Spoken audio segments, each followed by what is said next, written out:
Assalamualaikum warahmatullahi wabarakatuh. Yang terhormat Bapak Ibu dosen, penguji PPG Daljab Kemenak Angkatan 2 tahun 2021.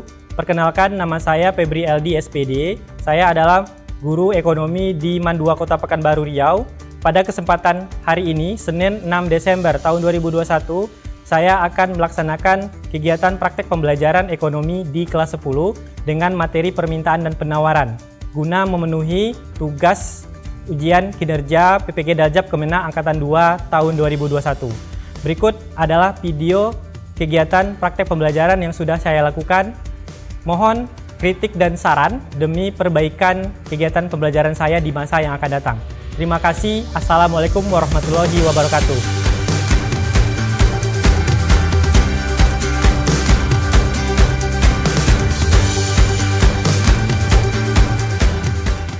Assalamualaikum warahmatullahi wabarakatuh.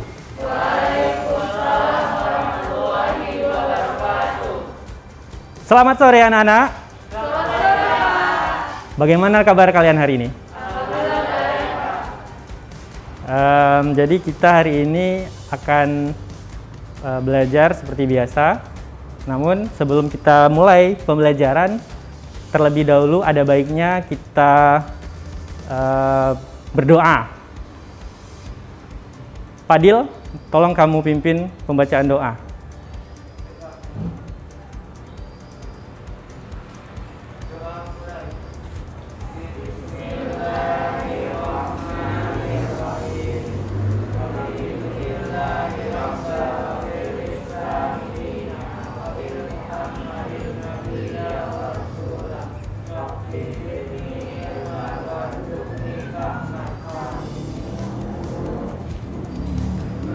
Dan saya juga tidak selalu bosan untuk mengingatkan tetap selalu jaga protokol kesehatannya, karena di saat ini kita masih berada dalam suasana pandemi. Kemudian dengan pembacaan doa tadi, Bapak berharap kegiatan kita hari ini diberikan kelancaran, serta nanti kalian dapat belajar dan mendapatkan ilmu yang berkah dari Allah Subhanahu wa Ta'ala. Hari ini adakah yang tidak masuk kelas? Hadir semua, alhamdulillah. Baik, selanjutnya kita akan ke kegiatan apersepsi. Pada pertemuan yang lalu, siapa yang masih ingat kita sudah mempelajari materi apa? Dan hari ini kita akan mempelajari materi apa? Sebagai informasi, materi kita hari ini adalah permintaan dan penawaran. Beberapa minggu yang lalu, kalian sudah belajar mengenai materi pelaku ekonomi dalam kegiatan ekonomi. Nah, Bapak pengen tahu apa kaitan antara dua materi ini, baik dari materi pelaku dalam kegiatan ekonomi dan materi permintaan serta penawaran yang hari ini akan kalian pelajari. Ayo, siapa yang bisa menjelaskan hubungan atau keterkaitan antara kedua materi tersebut?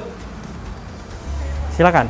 Pelaku ekonomi akan melakukan interaksi, yaitu berupa permintaan dan penawaran yang umumnya terjadi di pasar. Ya, benar sekali. Bapak akan sampaikan terlebih dahulu apa yang menjadi tujuan pembelajaran kita hari ini. Coba perhatikan, untuk tujuan pembelajaran, yang pertama, setelah nanti kalian berdiskusi, kemudian mencari informasi dari sumber seperti internet atau buku, diharapkan kalian dapat yang pertama menganalisis faktor-faktor yang dapat menentukan perubahan baik pada permintaan maupun penawaran. Kemudian yang kedua, menganalisis hukum permintaan dan penawaran serta asumsi-asumsi yang menyertainya. Asumsi di sini adalah anggapan. Kemudian yang ketiga, menghubungkan kurva permintaan, penawaran, serta kurva keseimbangan dengan fenomena atau kejadian sehari-hari yang berkaitan dengan permintaan konsumen atau penawaran produsen serta asumsi yang mendasari terjadinya perubahan pada kurva tersebut. Yang keempat, kalian nanti bisa menyajikan hasil pengamatan tentang perubahan dan harga pada kuantitas keseimbangan di pasar. Oke, sekarang sebelum kita lanjut, akan saya putarkan sebuah video. Jadi tolong perhatikan ya, video ini adalah permasalahan yang terjadi di kehidupan kita sehari-hari ya.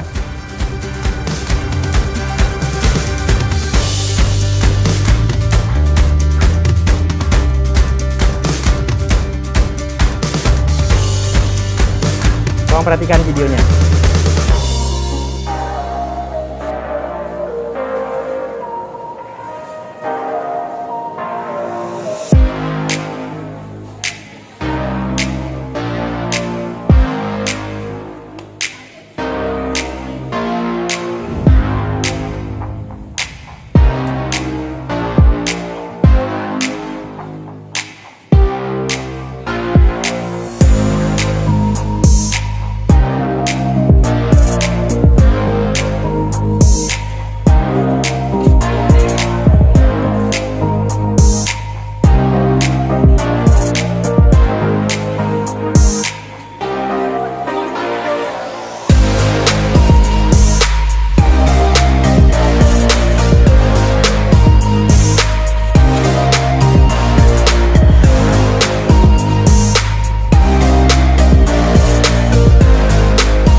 Untuk harga normal awal berapa sih? Normal awal biasanya kalau minyak Rose Brand kan cuma jualnya paling tinggi 12.000 ya, 1 liter.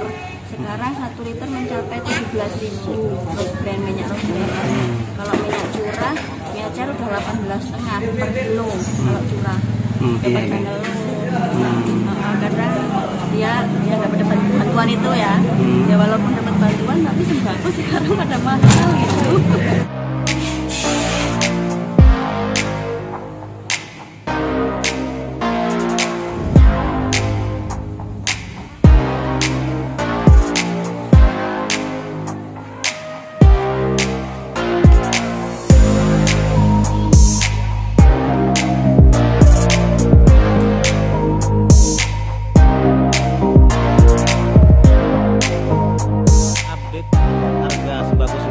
Apa ini Pak yang lagi naik yang signifikan nih Pak di November nih? Untuk harga awal normal berapa sih Pak minyak Pak? Dulu yang seliteran itu 1 dus yang isi 12 itu 165, sekarang udah 180. Untuk harga ecer sendiri Pak? Ecernya per liter udah 17. Dari harga berapa Pak? Dari harga 14 ya. Harga 14. Nah, untuk kenaikan sendiri sudah berapa lama sih Pak? Kurang lebih sebulan. Sebulan Pak. Nah, dari kenaikan itu ada keluhan nggak dari konsumen? Ya, banyak keluhan. Daya belinya kurang.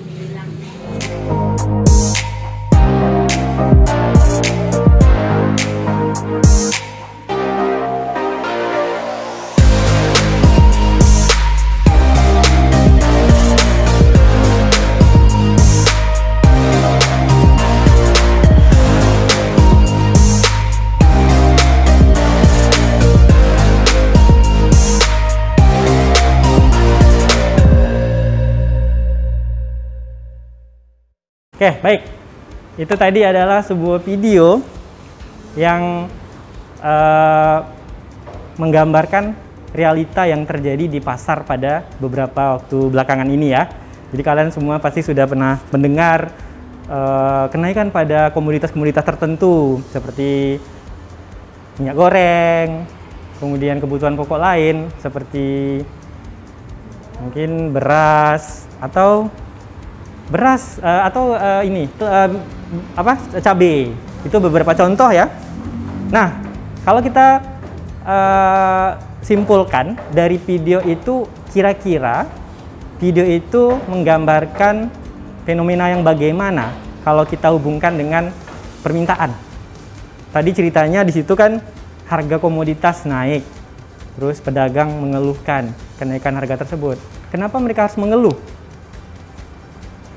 Ya, silakan Zira.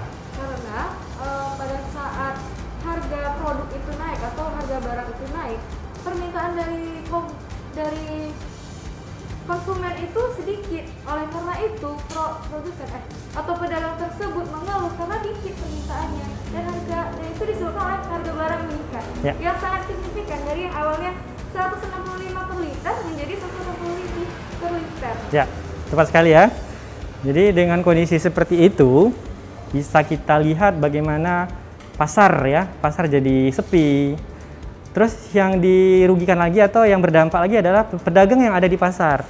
Kalau hal ini terus terjadi dan tidak dicarikan solusi pemecahan masalah, maka sebenarnya konsumen juga dirugikan karena kan kita tidak punya cukup banyak uang untuk yang kita bisa belanjakan, sehingga kan daya beli kita jadi ikut menurun juga pada saat kondisi harga itu naik.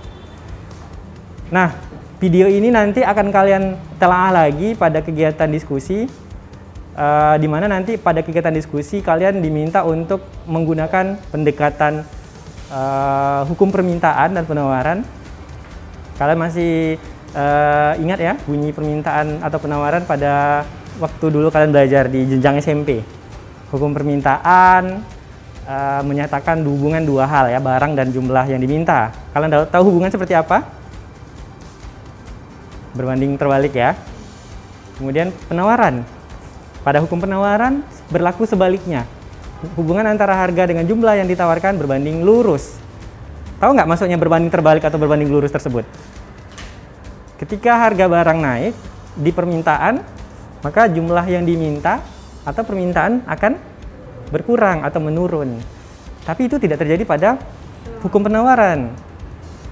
Ini juga masih ada hubungannya dengan teori kepuasan konsumen, di mana kalian kemarin bercerita semakin banyak barang yang bisa dibeli pada berbagai tingkat harga tertentu, konsumen akan mendapatkan kepuasan.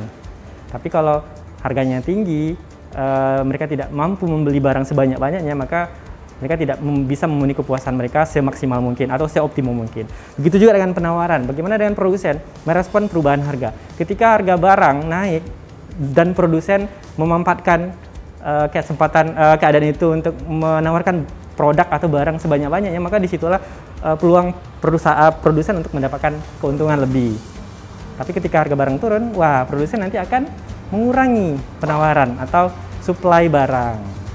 Oke, untuk selanjutnya kita hari ini akan bagi kalian ke dalam 3 kelompok, di mana untuk kelompok pertama yang sesuai urutan yang sudah diinformasikan di grup ya, 1 sampai 5 itu kelompok 1, duduknya nanti boleh di sini. Kemudian kelompok 2 urutan 6 sampai 10 sesuai dengan absen juga, 6 sampai 10 duduknya di tengah.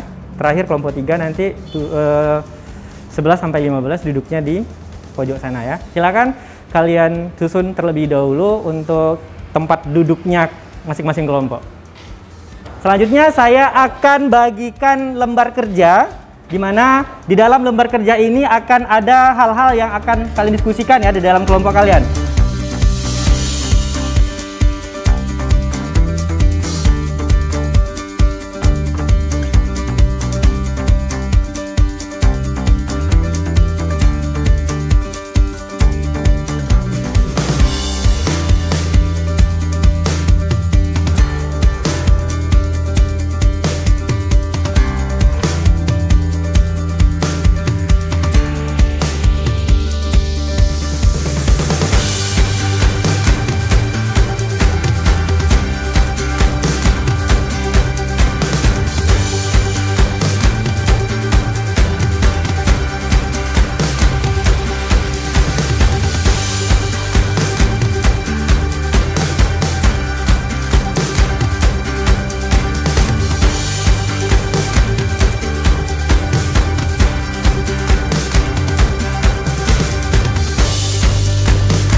wabarakatuh. Waalaikumsalam warahmatullahi wabarakatuh.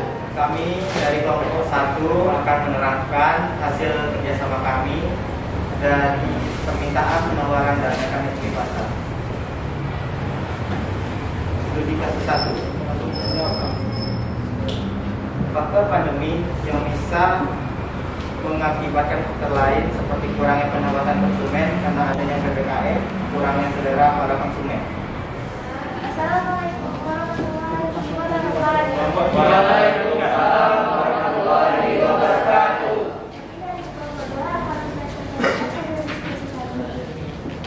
Studi kasus 1, terdapat faktor pendapatan yang mana jika selera masyarakat terhadap suatu barang meningkat, permintaan terhadap barang itu pun akan meningkat. Contohnya ketika celana panjang menjadi tren pada masa sekarang, akibatnya jumlah permintaan model celana panjang juga cenderung meningkat. Yang kedua ada faktor selera konsumen, yaitu tingkat pendapatan konsumen akan meningkat daya beli konsumen. Semakin tinggi tingkat pendapatannya, maka semakin tingkat permintaan terhadap suatu barang tersebut. Kemudian ada faktor jumlah konsumen pasar, yang mana populasi konsumen juga mempengaruhi tingkat permintaan, di mana jika konsumen pasarnya sangat tinggi, maka kemungkinan besar tingkat permintaan di wilayah tersebut juga tinggi. Sebaliknya, jika penduduk di suatu wilayah sedikit, maka tingkat permintaan barang untuk dikonsumsi juga tidak terlalu tinggi. Kemudian, pada studi kasus 3, apabila harga barang yang ditawarkan mengalami kenaikan, maka juga barang yang ditawarkan juga akan meningkat. Sebaliknya, juga jika barang yang ditawarkan turun jumlah barang yang ditawarkan, penjual juga akan turun. Kemudian, menyesuaikan hal ini adalah dengan menurunkan permintaan supaya titik keseimbangan harga pasar sesuai dengan angka permintaan. Assalamualaikum warahmatullahi wabarakatuh. Waalaikumsalam warahmatullahi wabarakatuh. Baiklah, kami dari kelompok 3 akan menjawab hasil pertanyaan mengenai kasus-kasus yang telah Bapak berikan. Baiklah, kasus pertama. Baiklah, saya akan membacakan pertanyaannya dulu. Menurut kalian, jika harga dapat mempengaruhi jumlah yang diinginkan, karena pada saat harga naik, sudah pasti menyebabkan permintaan berkurang, atau sebaliknya. Namun, lain halnya dengan permasalahan yang ada di dalam wacana di atas. Apa yang dapat kalian simpulkan terkait dengan faktor penentu atau yang dapat mempengaruhi permintaan, jika ada faktor lain yang turut mempengaruhi permintaan atau penawaran? Baiklah, saya akan menjawabnya. Selain faktor harga yang naik, yang dapat menyebabkan pasar tersebut sepi pengunjung, yaitu ada beberapa faktor. Yang pertama, karena adanya pandemi COVID-19, di mana pasar adalah tempat terjadinya interaksi atau tempat utamanya terjadinya interaksi. Yang kedua adalah selera. Nah, mungkin saja jika pembeli tidak suka dengan barang-barang yang ada di pasar tersebut, karena setiap orang memiliki selera yang berbeda-beda. Baik, saya akan memberikan penguatan terhadap hasil analisa dari ketiga kelompok tadi. Jadi pada intinya untuk kasus yang ada pada lembar kerja, yang pertama tadi itu adalah mensoroti tentang permintaan yang mungkin disebabkan oleh faktor yang umum kita ketahui itu adalah harga barang ya, harga turun atau naik. Tetapi sebenarnya perlu kalian ketahui bahwa harga barang bukanlah satu-satunya yang mempengaruhi permintaan tersebut. Jadi kita harus telah lagi cermati bahwa ada faktor lain seperti misalnya pendapatan. Kalau pendapatan masyarakat atau konsumen itu berubah, tentu juga akan ikut mempengaruhi permintaan. Kemudian faktor yang lain misalnya selera. Selera itu juga bisa mempengaruhi permintaan. Kalau orang takut dengan makan sesuatu atau dia berubah seleranya terhadap barang atau makanan atau apa, itu akan bisa mendorong perubahan pada permintaan terhadap barang tersebut. Contoh, pada saat beberapa tahun yang lalu itu pernah terjadi kasus flu burung. Flu burung itu kan kita tahunya konsumsi daging ayam. Nah, flu burung itu kan yang diserangnya adalah hewan ya, seperti ayam atau unggas. Ketika unggas banyak yang mati, terus orang kan suka makan ayam, akhirnya tadi jadi tidak suka, seleranya jadi hilang ketika tahu bahwa di dalam daging ayam itu terkandung flu burung atau virus itu ya. Kemudian faktor yang lain yang mungkin tidak kalian sebutkan tadi bisa jadi kita sebut yang lain seperti jumlah pembeli yang ada di pasar. Dan jelas tadi pembeli sepi, berarti jumlah pembelinya berkurang kan? Itu yang ketiga. Yang keempat, faktornya bisa juga disebabkan oleh ekspektasi akan harga barang di masa depan. Ekspektasi ini adalah kita bisa memprediksi harga itu apakah akan mahal atau tidak, atau murah atau tidak di masa depan. Kalau kita memprediksi harga itu akan naik, maka orang akan membeli barang itu saat ini atau sekarang. Tapi kalau orang tahu harga itu lebih murah nanti, orang akan menunda untuk membeli saat ini dan akan melakukan pembeliannya atau permintaannya nanti di masa akan datang. Kemudian faktor yang lain bisa juga kita temukan pada keterkaitan barang itu dengan barang yang lain, yang kita kenal dengan hubungan barang A dengan barang B. Misalnya barang A itu adalah berhubungan substitusi. Contoh, daging ikan dengan daging ayam misalnya. Kalau tadi daging ayam itu ada flu burungnya, terus daging ikan nggak ada masalah, konsumsinya aman saja. Jadi bagaimana dengan permintaan daging ikan atau ikan? Nah, jadi berubahnya permintaan terhadap barang A pada permintaan daging ayam, maka menyebabkan peningkatan pada permintaan barang B, yang mana barang itu mempunyai hubungan yang saling menggantikan. Sama-sama daging kan?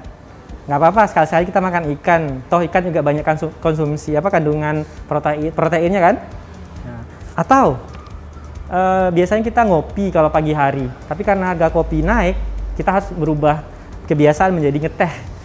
Oke, sekarang dengan naiknya harga kopi, maka akan terjadi peningkatan pada harga teh. Jadi hubungan substitusi berhubungan antara barang A dengan barang itu berhubungan positif.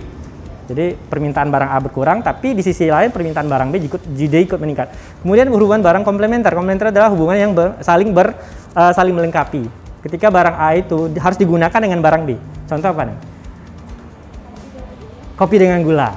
Ketika harga gula naik, ada nggak pengaruhnya sebenarnya pada gulanya, pada permintaan kopinya? Ada. Mungkin kalian perlu penelitian nanti ya. Seberapa besar sih pengaruhnya? Itu sebenarnya kita akan bahas nanti di materi elastisitas. Tapi karena mengingat waktu tidak sempat kita bahas pada pertemuan hari ini, insya Allah akan kita bahas pada pertemuan yang akan datang ya.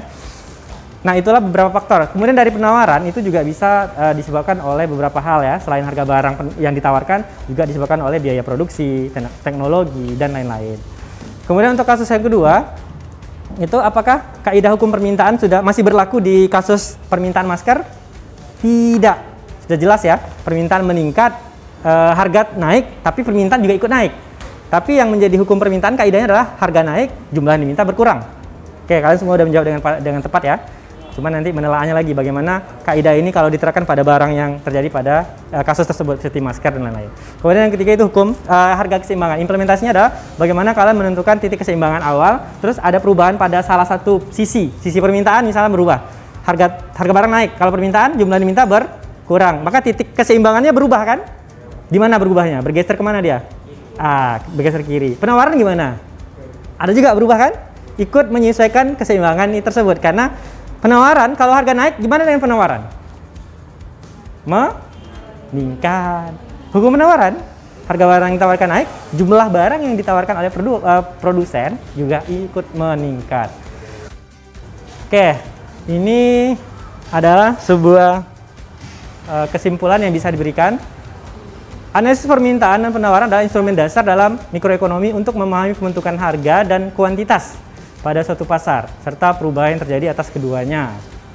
Hal ini penting untuk memahami secara formal berapa isu penting seperti dampak, gejala ekonomi, dan umumnya intervensi kebijakan pemerintah terhadap harga dan kuantitas.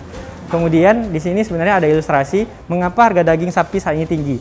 Jadi kalau kita telaah lagi ke dalam ekonomi makro, itu sebenarnya harga itu kan diserahkan kepada mekanisme pasar ya, permintaan penawaran berinteraksi. Tetapi kalau dalam ekonomi makro itu perlu intervensi dari pemerintah. Pemerintah nanti akan mencoba mempengaruhi harga agar harga itu agak sedikit turun gitu dari harga yang tadi naik.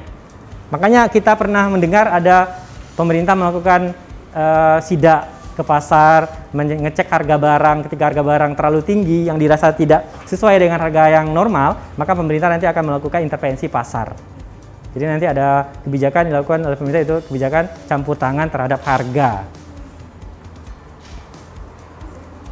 Nah, ini fungsi permintaan tadi sebenarnya sudah menggambarkan hubungan antara harga dengan jumlah yang diminta, dengan jumlah permintaan.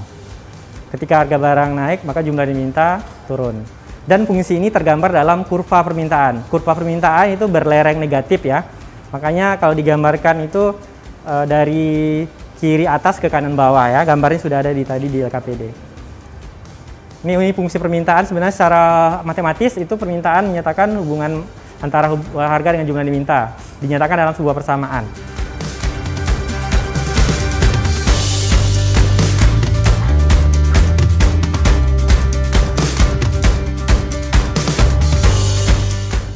Hukum permintaan berlaku kalau ceteris paribus, apabila faktor lain selain harga tidak ikut berubah. Harganya yang berubah, faktor lain pendapatan tetap, selera kita tetap, jumlah orang yang membeli barang atau konsumennya tetap, harga barang di masa depan tidak berubah, itu tetap. Tapi kalau pendapatan naik, berarti hukum permintaan sudah tidak berlaku lagi. Oke, ini mekanisme pasar adalah suatu proses perubahan atas harga pada persaingan untuk menuju titik keseimbangan atau disebut dengan harga pasar. Dari kegiatan hari ini, silakan Ananda kerjakan evaluasi yang sudah saya bagikan di dalam grup tadi ya. Silakan. Dalam waktu 5 menit, evaluasi sudah terjawab.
Demikianlah pertemuan kita hari ini.